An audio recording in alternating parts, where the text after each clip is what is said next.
the writers in Hollywood now. You know, a lot of them will have gone to college for 4 or 5 years where they've been told incessantly, the world is inherently racist and sexist. Everyone's awful. Everyone hates each other. It's just this big hierarchy of people getting oppressed by everyone else. And so that's going to reflect in their mindset, and it's going to reflect in what they write and what they try to rationalize in their stories. And that's why you get what you end up with.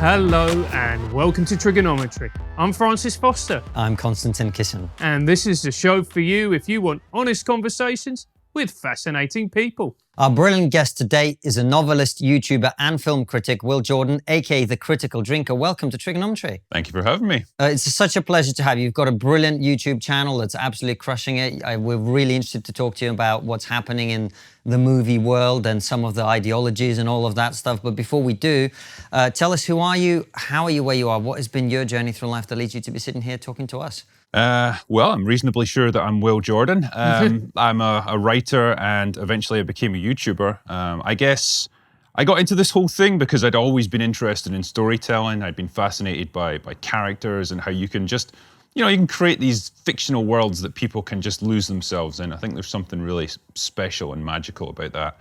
And so it eventually led me to becoming an author myself, and wrote 9-10 books now.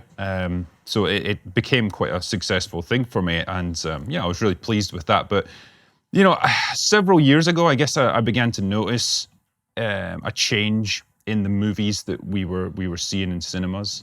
They were gradually losing that kind of magic and that ability to lose yourself in the story, and it was becoming more and more obvious that they were trying to inject the politics, the beliefs, the ideologies of the writers into the stories, and you were losing then your characters, your quality of your storytelling, and particularly when they were doing it to older characters that they were bringing back. They were essentially just bringing back these old actors, these old characters, and kind of breaking them down and humiliating them. And funnily enough, I didn't like that because I used to be a fan of a lot of these people.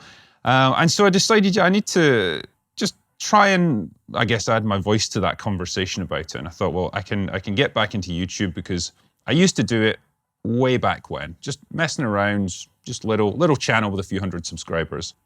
So I started that up again and started talking about various movies.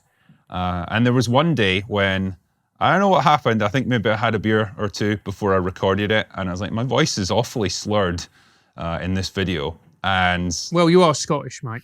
Yeah, exactly. I mean, what can I do? It was 9 a.m. Of course you're going to have a drink. And I just thought, I'm just going to go with this and have this kind of slurred, drunken voice that's really sarcastic. And wow, that video went out, went viral. Before I knew it, I had 500,000, maybe 1 million views on that. And I went from a few hundred subscribers up to 5, 10, 20, 30,000. And then it's just been a roller coaster from there. So it's been kind of fun. See, mate, we need to get you back on the source. Yeah, exactly. Right, just slow your words. Bam, 1 million subscribers, here we come. Yeah. Well, what is it they say? In vitae veritas, there's truth in drinks. So yeah, exactly. I'll go with that. Yeah. But what we were talking about just there, it rang so true with me because I come from more of a theatre perspective, but I've seen the same thing happen with theatre. But let's talk about specific examples. What in particular, where have you noticed it? In what films, what characters? Basically anything known by Disney at this point. Obviously they took over the whole Star Wars brand. They took over Marvel. And particularly with Star Wars, you would see characters like Han Solo and Luke Skywalker, these classic heroes from 20, 30 years ago that we all knew as kids that were awesome. And suddenly they're getting brought back and they're like deadbeat dads, or they're just grumpy old men living on an island and just want to die and they've lost all hope. It's a terrible thing to do to these characters because it's one thing to kill them off. It's another thing to destroy their legacy or the very essence of who they were. And I think that's when I really started to notice it. These heroes that we used to enjoy are just being denigrated and broken down to try and push the new heroes that they tried to replace them with, which are just usually cardboard cutouts with no real personalities. That was the frustrating part for me. And well, look, there'll be people here going, hang on a second, right? Hollywood has always pushed certain narratives. It has always pushed certain politics. The American dream that you can go and be and do anything that you want to be or to do. Isn't that politics? Do you know what I mean? I think there's a difference there in terms of, one, how pervasive it is in the story, because now it's so obvious and it's usually paired up with a lack of writing skill. Like the writers are usually stumbling over themselves so quickly to push this stuff in, they neglect to even bother with a good story. The other aspect, like I just described there, is the trampling of what came before and exploiting the work of previous generations of writers and storytellers to try and elevate the stuff that you're producing now. So I think those two strands combined is just what makes it so distasteful now. And it's quite a shift, because in the past, if you were doing a remake of something or a sequel to something or a prequel to something, you were kind of going like, this was successful, so we'll do more of that. Whereas now you're starting to see, like you say, where something that used to be a certain way is now being presented as something else. And you feel it's kind of affecting the quality of what's being made. Very much so, yeah. It's one thing to to produce sequels to previously successful movies. You know, Hollywood's been doing that for decades now. Fair enough. It's another thing to start to say, hey, you know these guys that you used to enjoy so much, these stories that you used to appreciate, they were never that good. What we're making now is better. But it's not. It's just a lie that you're expected to buy into. And it's patronizing to the viewer. That's the thing that really gets on my nerves. Like I was watching, I mean, it's slightly different. I was watching Miss Maisel, which I really enjoyed. The first 3 seasons were great. And then in the 4th season, it went weird. They started preaching almost this kind of feminist message. And you're going, I don't give a shit. Just tell me the story. There's ways to work ideas like that into the story subtly. Yeah. So that you can almost present both sides of an argument and let the audience make up their minds with stuff like that. Just show the characters encountering difficulties. That's one way to do it. But if you just are straight up telling the audience, this is what you must think, this is what you must believe, that's just a hallmark of bad writing. And it's what you see more and more now. It's where you're then removed from the story. You're no longer losing yourself in a fictional world that you can believe in. All you're seeing is the beliefs of the writer. That's what it becomes, and that's when it's detrimental. And why do you think this is happening, Will? I mean, there's a broad shift in our culture, I think, at the moment. I guess people talk about woke politics and social justice and stuff, how it's become really prevalent in the past several years. I think in Hollywood, in America, there was obviously a broad general reaction to the election in 2016. That drove a lot of people nuts, and it was essentially a backlash then amongst the people of Hollywood against that. So I think all of those things combined are what's causing this shift in what we see in movies and storytelling. It's an attempt to make people feel and think a certain way. Yeah, look, I'm sure that had a huge impact, but it feels to me, and maybe you'll correct me, that actually something has been changing for longer even than that. And the reason I say this is, like, Francis and I were talking about this before we started, where they used to, quite often a movie used to have a fairly simplistic, possibly, but a moral message of some kind, or a very aspirational quality to it. Like, if you think about movies from when I was a kid, whether you think they're good or not, like Independence Day or whatever, it was all about triumph over some kind of foreign hostile invasion, people coming together all over the world. It was all about uniting and working together to succeed in some way.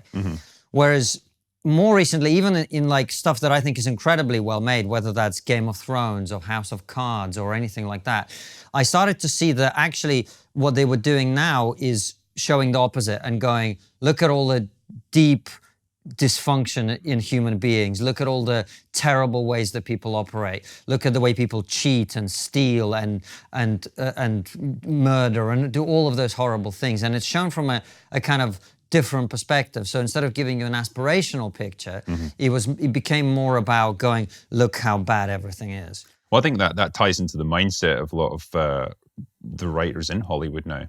You know, a lot of them will have gone to college for 4 or 5 years where they've been told incessantly, the world is inherently racist and sexist. Everyone's awful. Everyone hates each other. It's just this big hierarchy of people getting oppressed by everyone else. And so that's going to reflect in their mindset, and it's going to reflect in what they write and what they try to rationalize in their stories. And that's why you get what you end up with. And yeah, it is so disheartening because, like you say, there used to be an aspirational message to so much of movie making. You know, whether it was characters like Rocky who have to rise to some big challenge to try and overcome it, whether it's something like Independence Day, like a big cheesy blockbuster movie, but there's a positive message there about people putting aside their differences to take on a bigger threat. Unashamedly pro-American, I suppose, as well. And that's, again, what you see now is there's this kind of nihilism and this kind of almost hatred of their own country. You know, America was never that good anyway, and it was all founded on racism and slavery and all that stuff. It engenders this kind of negative mindset in the audience, I think, and they come away unsatisfied by it. I don't know if the writers in their way feel like, well, we're making the world a better place because we're educating people about the problems of the world. But there's a format for doing that, and if you just focus on that, you end up just leaving your audience feeling downbeat and unhappy. And I think that's why, you know, a movie like Top Gun Maverick that came out, it's a sequel to a film from like the 80s. You know, it should never even, in all, you know, in any rational world, it never even should have got made so long, you know, so many years later. But there it is, and it's a really good, fun movie. It's positive, it's upbeat, it doesn't try and denigrate the past or put down its previous generation of characters. It's respectful, and it ends up just being a really great, fun movie. And people come out of that feeling good about themselves. What's so bad about that? You know, it's we're allowed to feel happy occasionally. Not you know? anymore, mate. Yeah. But you know, sorry, just on this very point, Francis, like you mentioned, for example, slavery, right? There's a history of movies about slavery. I remember as a kid here at school going to see Amistad. Mm-hmm. And that is a movie about a horrible chapter in human history. But it also shows that people working together and people advocating for their rights and freedom of expression, all of that stuff can actually achieve results. It's saying, like, we're not doomed as human beings to the worst elements of our past. We're not doomed to our most base instincts. We're not doomed to be constantly stuck in this endless, eternal battle between groups. Actually, when we work together, we can get to the point of our common humanity actually triumphing over all that tribalism. Yeah. And now we're just doing the exact opposite. We're just going, here's another movie about how we're all evil. Yes. You know? Yeah, and that's it. Not nice. Yeah, I mean, there's nothing I can add to that. Like, Right. you pretty much articulated it perfectly. It's the mindset now of making movies. But surely that's gotta be unsustainable. You'd think, but they keep doing it. I mean, my rationale has always been, eventually the money will run out. You know, so many of these movies that they try to do, they fail, and they end up losing money for the studio. And you know, as many ideologically driven people as there are in Hollywood, there's even more guys who are just money men. They just want to make cash, and they don't care what it is that does that. But if they see enough movies that are in the red, there has to come a point where they say, enough of this crap. We've got to stop this. We have to start making movies that are actually popular, that people like. So you have to hope that eventually it's going to filter through. I mean, like I say, there's occasional films that do crop up, like Top Gun Maverick, that have done really well, and hopefully they serve as a little lesson for people that it can still work. These older style movies that are positive, upbeat, patriotic, whatever it might be, they can be a massive success if they're done right. We just have to hope that it'll happen eventually. You know, these are all excellent points, because I remember going to watch 12 Years a Slave, and I remember saying to my ex-girlfriend as I walked out, I said, I think the only way you can enjoy that film is if you are actually racist. Yeah. That's the only way, because apart from that, it's just an hour and a half of some of the most horrific violence against black people. And you go, this is obviously accurate, all of these things, but you go, it's just awful. It doesn't leave you with any sense of, you know, of anything apart from just deep horror. Yeah. I mean, obviously, different movies are designed to do different Yeah, there's things. nothing wrong with that. I mean, There Hotel are- Rwanda is the same, right? You watch it to get a picture of what happened. You're not walking out there looking for a feel-good moment. Yeah. Exactly. You can watch Schindler's List. You're probably not going to have a blast watching that movie, but it's It an depends important on your mo- political opinion. Well, maybe, yeah. But it's an important movie. Yeah, of course. And it's obviously a deeply moving and poignant film, but not necessarily an enjoyable film. Yeah. But, I think different films can do that. But I think the problems come in when you're ostensibly trying to make some blockbuster, fun, upbeat movie, and then you start working in this other stuff ya. like, oh, by the way, do you know that like loads of people in America are racist, or whatever it might be. It often comes across as just weird moments of you're trying to make something into something it's not. We hope you're enjoying this incredible interview. Did you know that you can ask guests like the Critical Drinker your questions? That's right. When you join our locals community, not only will you know who we're about to interview, you have the opportunity to ask them your questions. It's not just the Critical Drinker either. You have the chance to ask Jordan Peterson, the co-founder of Extinction Rebellion, Nigel Farage, Douglas Murray, Andrew Doyle, Jeff Norcott, Simon Evans, Larry Elder, David Baddiel, Andrew Sullivan, Megyn Kelly, Julia Hartley-Brewer, Lord Nigel Lawson, Brett Weinstein, Inaya Folarin Iman, Dr. David Nutt, Jimmy Dore, Gad Sad, Blair White, Melissa Chen, Trevor Phillips, Ayan Hersey Ali, Glenn Lowry, Bridget Fettersy, Jim Rickards, Carl Benjamin, and so many more.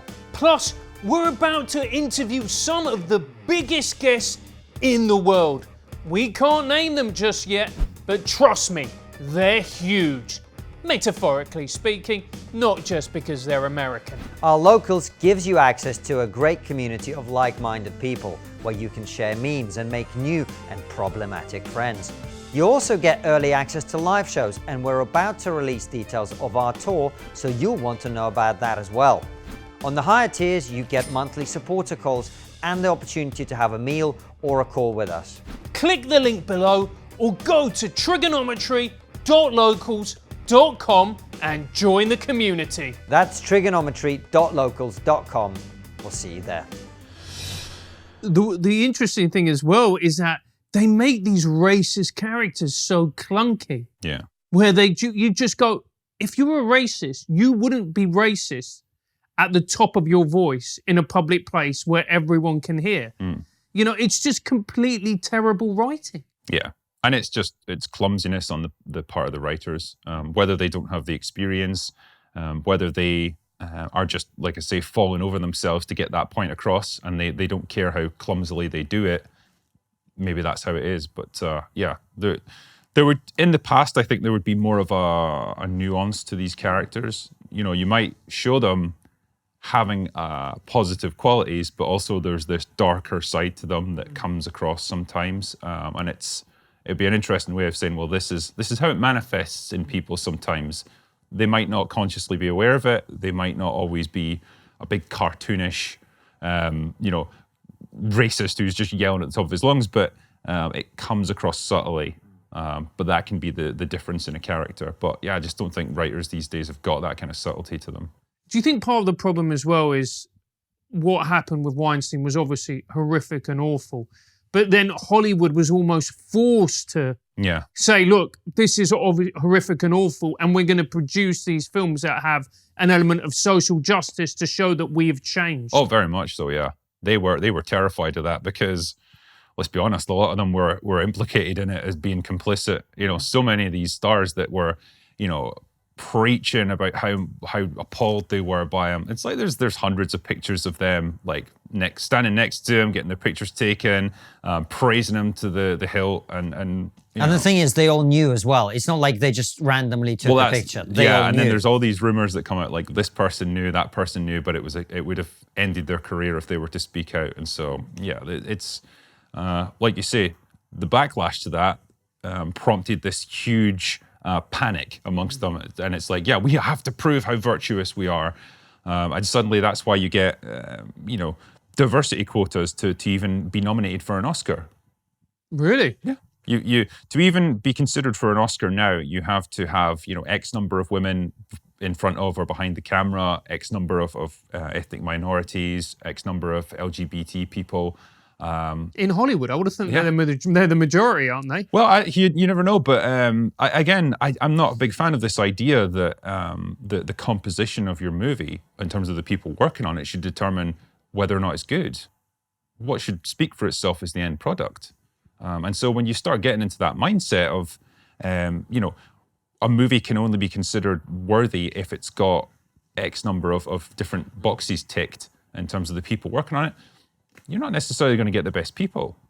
You're ticking boxes, like I say. And that's a really bad way of working. It's like they're trying to really artificially tackle a problem that should be much more organically changed. The whole culture, I guess, of Hollywood needs to shift to just let more people in to work on these films and give them a chance to succeed on their own merits, not force them into positions they might not be ready for.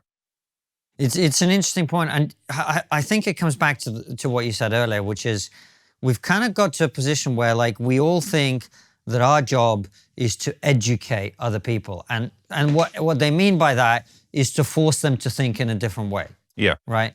And there's an extraordinary level of arrogance that's implied within that, which is you have the knowledge that other people must accept as fact and act accordingly. And I think that's kind of where the diversity quota stuff comes from, because it's like there's a right way to think and it must be enforced. It can't just be introduced. But do you think this is going to change over time? We talked about Top Gun, man, but like I know the Daily Wire starting now. My big fear with the Daily Wire movies was like they're going to make like there's a left-wing Hollywood and they're going to make a right-wing Hollywood, and then we've just got two extraordinarily politicized movie-making things, and the people who actually just want to watch a good movie aren't going to do that. But from what I've been hearing, actually, the Daily Wire is making things that are the non-documentary stuff that's just a good movie, or that's what they're trying to do. So do you think the pushback's already started, or do you think we're some way off? I think it has started, yeah. And, companies like the Daily Wire, it's good that they're doing what they're doing. They are, I don't know if they're really going to become a legitimate rival to Hollywood, because they're ultimately just one company. They can only produce so many films and they've only got so much of a budget. I've seen one or two of the things that they've produced. The Run, Hide, Fight was one that I watched, which was all right. It wasn't an amazing movie, but it's kind of a step in the right direction. I had hoped that what we would see is just more of a realization within Hollywood themselves of we can't keep sustaining this, we can't keep bankrolling this kind of lunacy. And they would gradually shift more towards a center ground. And there was signs of it for a while. Like I know that the guy who took over running Disney, Bob Chapek, he's very much just a money man. He doesn't care about ideology. And he even made that his mission statement. He said, Disney's now a for-profit company. We're not here to push ideology, and we're not here to get involved in politics. When he tried to do that, there was a massive backlash against him, basically saying, well, you must be racist then, or whatever.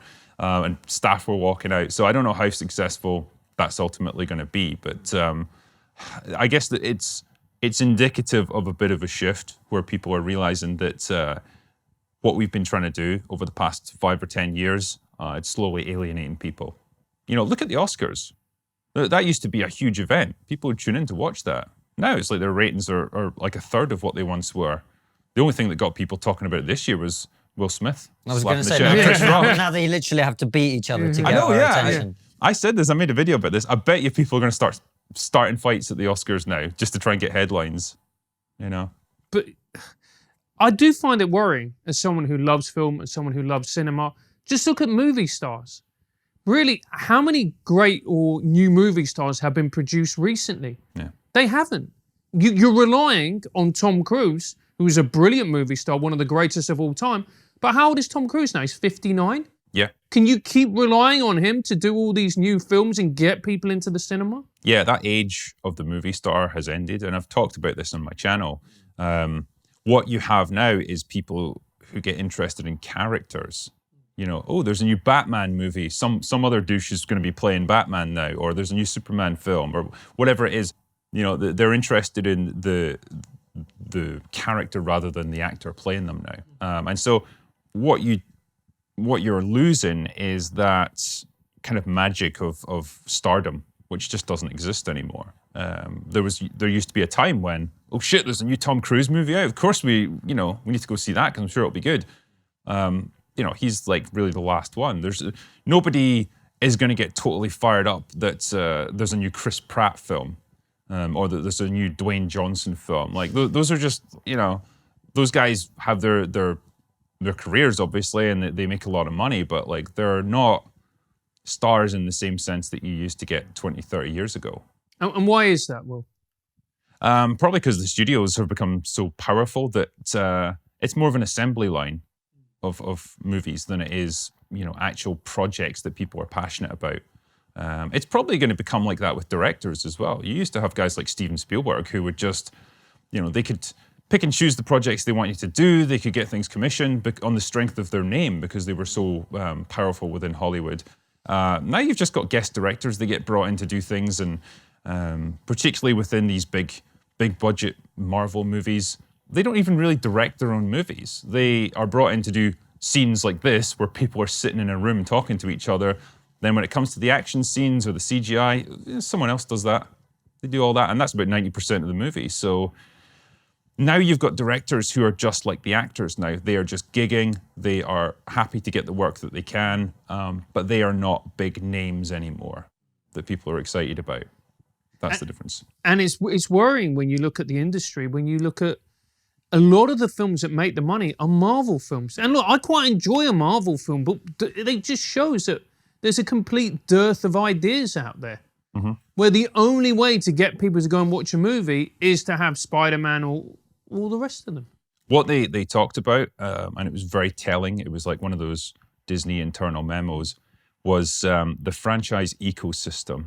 And I thought that was just the perfect word to describe what they do now, because you get a new movie or a new TV show by Disney, whether it's Star Wars or Marvel, whatever, that will have an old character in it, but it will usually have a couple of new characters, and then they get their own spin-off movie or spin-off TV show, and then that will in turn create more spin-offs, and it's just this ever-expanding tree of more stuff.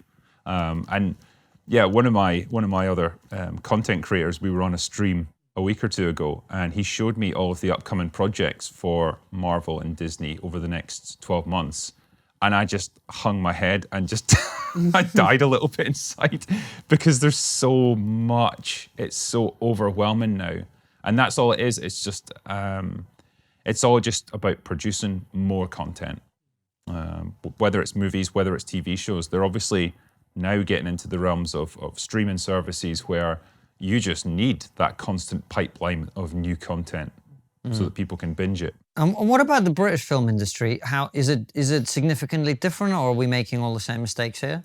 I don't think we're quite the same as the Americans, because we don't quite have that streaming focus that they do, and we don't have these mega huge companies running things that in the same way that they do. So Britain, I think, is more restrained when it comes to that kind of thing. But then how many big movies are we producing now? I mean, we've got the Bond films. They come out once every 5 years or so at this point. I mean, Bond will be a woman before long. So. Yeah. So I am baffled by what they're going to do with Bond now. They blew him up at the end of the last movie, and then they end with this little James Bond will return. Like, how? In what form? As a ghost? He's got a new identity, mate. Yeah, he'll just be reassembled from all his bits. But the other worrying thing as well is that the independent cinema. Back in the 90s, when I really got into movies, you had all these independent houses, and okay, they were then bought by companies, people like Miramax. They were creating brilliant independent movies. That doesn't seem to be a thing anymore. Like these new rebel voices like the Tarantinos, etc.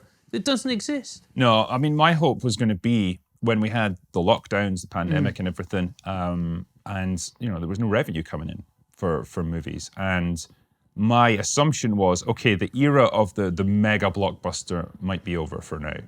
Studios are just not going to be able to put $200-300 million into each movie, because there's not necessarily going to be the return on it. People are wary about going to the cinemas. And so what you might see is that middle ground that you used to have of movies on a budget, I don't know, 50, 60 million, relatively small in Hollywood terms, but big enough that they can still look good, they can still have big set pieces, whatever they want to do, and they can afford to then be a little bit more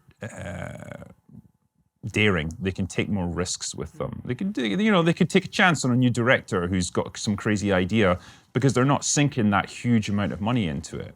But it doesn't seem to have happened. We seem to have gotten right back to business as usual. And you look at the movies coming out this year. You've got the new Jurassic Park movie. I mean, that was apparently diabolical. Yeah, I can't wait to see that. I'm so pleased to be here in London because I don't have to see it for a couple of days. But yeah, I mean, like they're huge budgets. Again, back to what we were doing before. And what about taking cinemas, especially post-COVID? Like I used to love going to the cinema, and it used to be a real treat for me when you'd sit down. Everything goes dark, and you're just there just to watch a film. But I haven't returned to the cinema, and I think it's just simply that I got out of the habit of doing that. Mm-hmm. How have the cinemas been affected? I mean, I can't speak for each of them, but I know when I've gone to see movies this year, they're not as busy as they were back in 2019, for example, or 2018, should I say. And whether it is that people are just watching at home now, whether they have gotten out of that habit like you have, they're just streaming it, or whether some people are still wary about going back to things like that, just for health reasons, I don't know. But, the money that seems to be coming in from films still suggests that people are going, they are making money. So maybe maybe I've just been unlucky with the screenings that I've gone to. But I do think there'll be a proportion of people that won't go back, at least not like they did before. Yeah, there's always going to be that proportion, which is a real shame because there's something beautifully communal about going to the cinema. I love it. And I love the lack of distractions because you'll know yourself. If you're watching a film at home, you've got your phone there, you've got other people in the house maybe, you maybe getting things delivered or the postman comes around or whatever. There's a million distractions for you. And so you're never quite engaged with the film you're watching in the way you are in the cinema. Like you say, the lights go down, the phones go off, and people can just lose themselves in the movie for a couple of hours. And yeah, there's a great feeling there where if something funny happens, everyone's laughing along with it. Something shocking happens, you hear a little gasp or whatever. It's cool. It's a fun way of experiencing it. It's a bit like the theater, I suppose. This is our modern version of it. Yeah.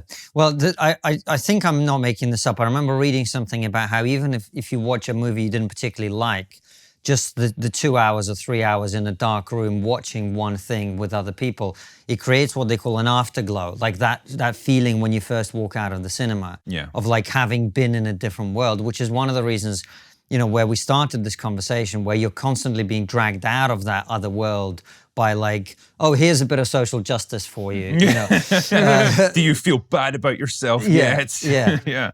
Look at this girl boss doing this or that or whatever. But I was going to, Francis, you mentioned Tarantino. And I was thinking, I think Tarantino can be gratuitous sometimes. I mean, that is his trademark. But I also wouldn't want to live in a world where Tarantino hadn't made many other films that he ended up making. But there is no fucking way in the world that he'd be able to, a new Tarantino would ever get a shot now, would they? No, I think the environment's changed. Movies are just so much safer now. They're so much more corporatized for the reasons I've already described. One, they're usually run by much bigger companies that they have to protect their image, their bottom line, all that sort of thing. And they've usually sunk so much money into it that they have to play it safe. Most of the time they have to play to general audiences now. Whereas Tarantino's movies, obviously, you're not going to want your kids going to watch that, but they're fantastic films. And so, yeah, he was very much a product of his time, and it feels like that time has passed and there's not a way to bring up guys like him anymore. There's a few directors who've got a distinct visual style. Like one of the ones I talked about recently was The Northman. Great movie. And it was the same guy who did The Lighthouse. And the names totally escape me because I'm sitting here with you guys right now. But he's a really good director, and he's got that unique visual style where it's a little bit abstract and it's a little bit art housey, but it can be tied into that big budget movie style as well. So guys like him are really interesting, but yeah, they're the few and far between now. There's just not people like that getting created, like really different, interesting, creative directors. Not in mainstream movies, at least. And it's also counterproductive as well, because take the example of a film like Dirty Dancing, which was made on a shoestring, which had unknowns, which told a story about, you know, girl meets boy, and it was in the Catskills, I think in the 40s. And on paper you go, well, how is it, this isn't going to make money? But it's one of the highest grossing movies of all times, and probably one of the most profitable as well. Yeah, just a unique combination of really good actors. You know, when you got Patrick Swayze at peak Patrick Swayze-ness, you know, a great sort of 80s soundtrack. And yeah, just one of those like lightning in a bottle things where it just, everything somehow worked with it. I think there was a lot of tension on set, but then it showed in how they interacted with each other. And it just, yeah, a film like that was just one of those happy coincidences where it just, everything happened to work. Yeah, I suppose even, you know, a lot of the people who worked on it at the time wouldn't have predicted that it was going to be this mega hit. They just wouldn't have known. But yeah, sometimes films get lucky like that. Hey Konstantin, do you like shopping?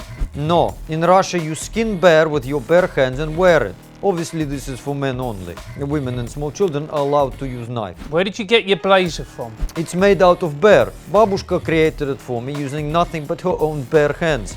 No pun intended. I wondered what the smell was. But for those of you who do want an easy, no-hassle solution to the grind of going shopping, then Stitch Fix is for you. Stitch Fix is a service for both men and women and makes shopping for clothes easy. To get started, go to stitchfix.co.uk/trigger to set up your profile. They'll deliver clothes chosen just for you, in your taste, size and budget. And by taste, they mean something that will look good, instead of showing the world you're having a midlife crisis like me. The items you buy arrive at your door a few days later. You try everything on at home, decide what to keep, and then send anything else back. It's so easy. You just pay £10 each time you order, which is credited towards the items you keep, and you'll get 20% off when you keep all 5 items. There's no subscription, plus shipping, returns, and exchanges are easy and free. Stitch Fix does the hard work for you, making shopping for clothes easy and hassle-free. Get started today at stitchfix.co.uk/trigger and get 20% off when you keep all 5 items. Can you order fresh Siberian bearskin from Stitch Fix? Possibly. Go to stitchfix.co.uk/trigger to find out. And well, look, we've been talking for about an hour, 40 minutes or whatever it is, and we've been a little bit negative. Just a little bit. Just a little bit. It's very unlike us. Yeah, exactly.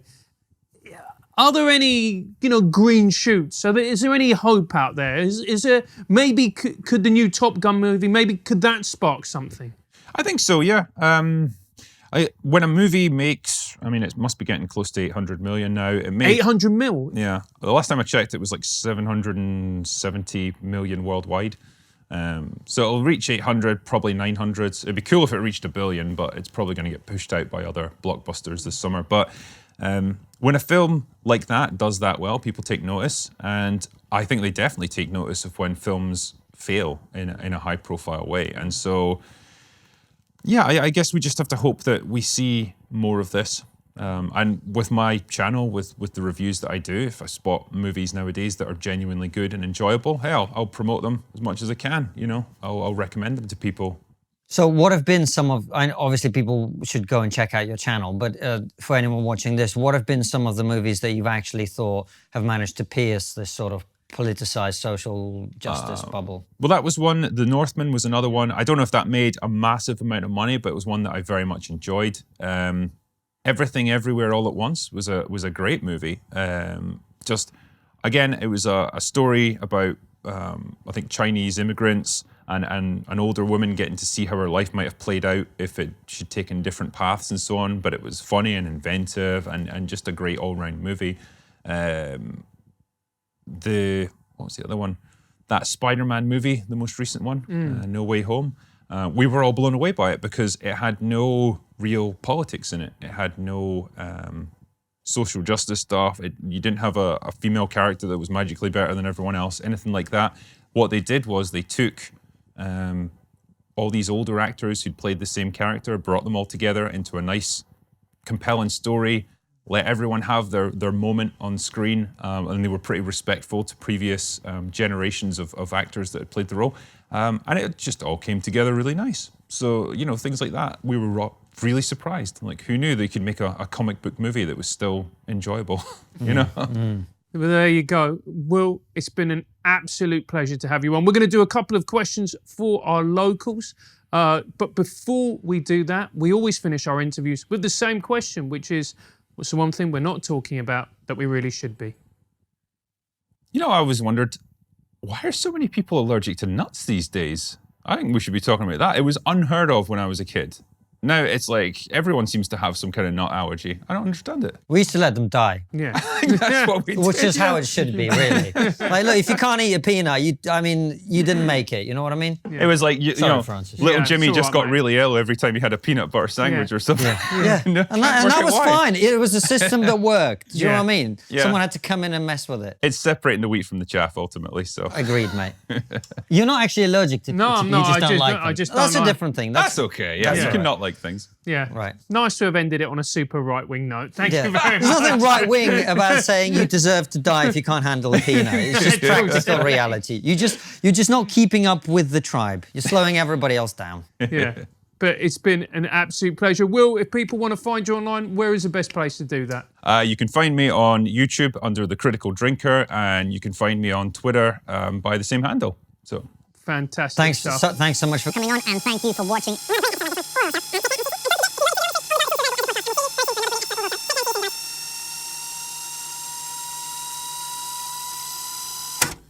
This is a question that I would ask you. It's a brilliant question. It's from Andy Kidd, and he wants to know your top 5 films and why. oof.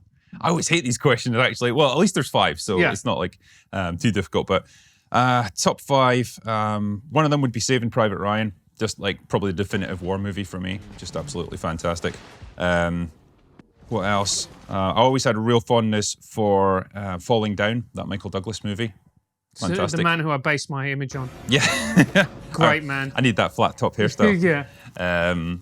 Big Trouble in Little China, just because it's absolute peak John Carpenter, lovely and cheesy and just really good fun. So love that one. Back to the Future, love it.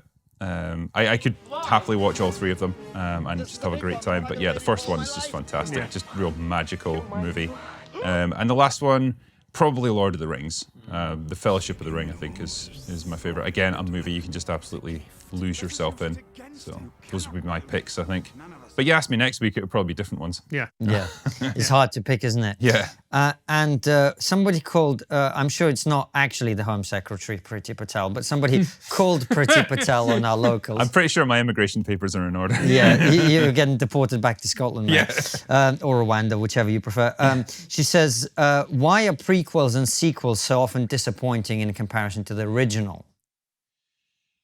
I think a lot of the time because the original wasn't written with a sequel in mind. And so what they have to do then is try and pick up the threads of whatever story they had and then construct a new narrative around that. So that's why you sometimes have a disappointing sequel. And also, a lot of the time you just end up rehashing the same basic ideas, just bigger. And again, it's not going to have that same magic the next time around. You know, the example that I've used before is something like Predator. Yeah, one of those like 80s action movies, but it worked great because it was this mystery about what was killing all these people, you know, and how does it work? How can it go invisible? All that stuff. All those things have been answered by the end of the first movie. So you try and do another one, all you're doing is just doing the same thing again, but you're losing the mystery of it.